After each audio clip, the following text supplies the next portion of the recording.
PhD is kind of a journey which is not always linear. It's has its up and downs. There are some periods where you feel like you are static and that you're working on the same thing for months. But then when you start your studies in the lab, it feels like you're progressing a lot. So it's really a combination of desk work, lab work, and interacting with fellow PhDs. So it's not as boring. as-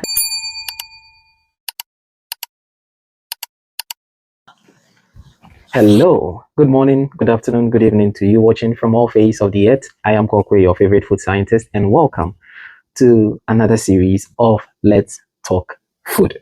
Today we are going to zoom into the science of food. We are going to look into how some PhD students are progressing in their study and what they are actually working on. It's a good thing if the world out there know what PhD students or what some researchers are doing in the lab and how it is applied to their life. So I have here with me Luca. I'm a PhD at Food Quality and Design Chair Group working on aroma science. Aroma science. Okay, so I would like you to take us a bit into what you are doing. So I'm working on especially how food structure and the oral processing, so the manipulation of the food in our mouth, how that affects aroma release and perception. My study is very fundamental, so we're really investigating which mechanisms drive aroma release. The main ones I'm studying is how the generation of the surface area in the mouth during the chewing, and also the incorporation of saliva into the food, how that affects aroma release and subsequently the perception of the food. Right. Okay, that's quite interesting. Yeah. So how is the transition like? Did you just finish your master's and then you zoom into the PhD, or you had to wait a little bit before you moved into the PhD? And what drove you? What was the interest? Why you actually chose this topic, or you decided to go into it? So I did my master's in food technology here in Wageningen. And then we had one course, food flavor design, which I really enjoyed. So I discovered that my interest was in the flavor chemistry.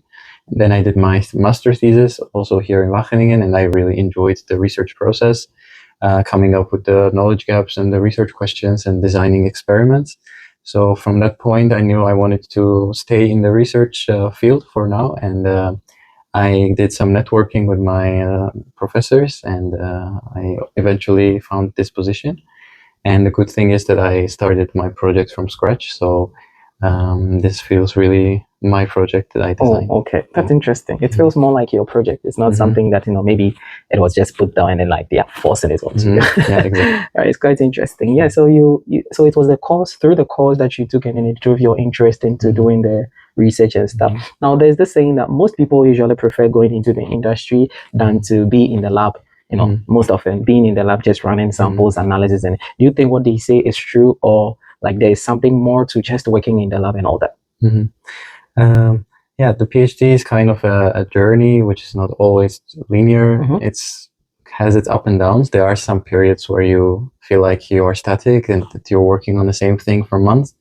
But then when you start your studies in the lab, it feels like you're progressing a lot. So it's really a combination of desk work, lab work, and interacting with fellow PhDs.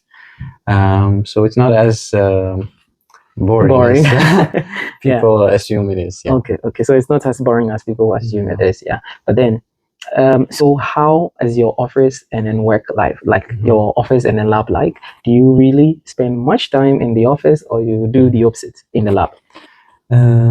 I do. I try to maintain a good balance, more 50-50. I like to have a clear plan before I go into the lab. So I always try to spend some time at the desk, so I don't go in the lab without knowing what I'm going to do. But if I spend too much time at the desk, then I feel like I'm not progressing that much. So I like to have some hands-on experience as well.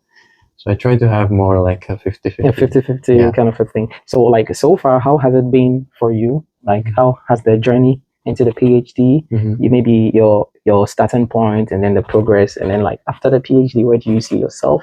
Or would you want to still remain in the research field, or you probably after that you're going into a company research or something? Yeah, so far it's been going very well.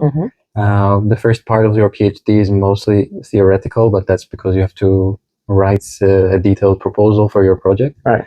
And then after I finished my proposal, I wanted to immediately do something practical. So I did some pilot experiments in the lab. And now I have some insights, and during the summer I will develop these insights, and from September we will start our first study of the PhD. So that's exciting. So far, I'm a person who lives in the moment, and I don't think that much in the future. But I feel like research is more of my passion. But I wouldn't never say never. Maybe in a few years I realize the industry or one of the companies appeal to me more. But so far, I'm very satisfied in the field I am. Okay, that's interesting. Being satisfied in the field that you are, and that is one important thing. Once you are satisfied at where you are, you give in your best. Yeah, you give in your best. Yeah, that's one thing. And what is that one thing that you have learned so far? Like something you would like someone to know about PhD, doing a PhD? Yeah, one thing I learned is that PhD is not just about your specific topic or your research. It's about expanding your soft skills, attending different courses, attending networking events, collaborating with people. So it's not just about the final book that you produce, but it's much more about the skills that you acquired during this time period. So I hope I'm still in the first year, but I hope at the end of the fourth year I still okay. So what is that one big thing you hope your topic would address?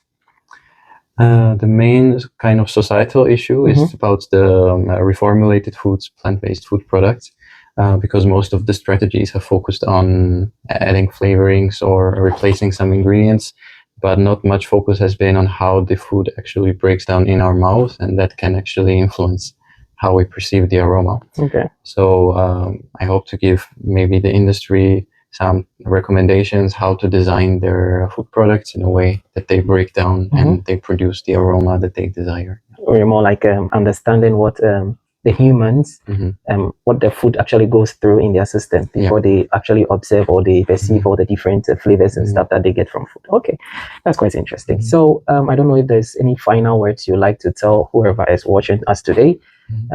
Maybe there's something you want to say or put out there.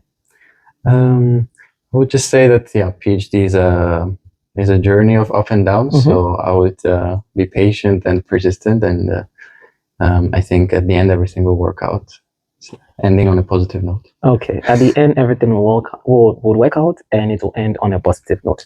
I am Kokwe, your favorite food scientist, and thank you for staying with us.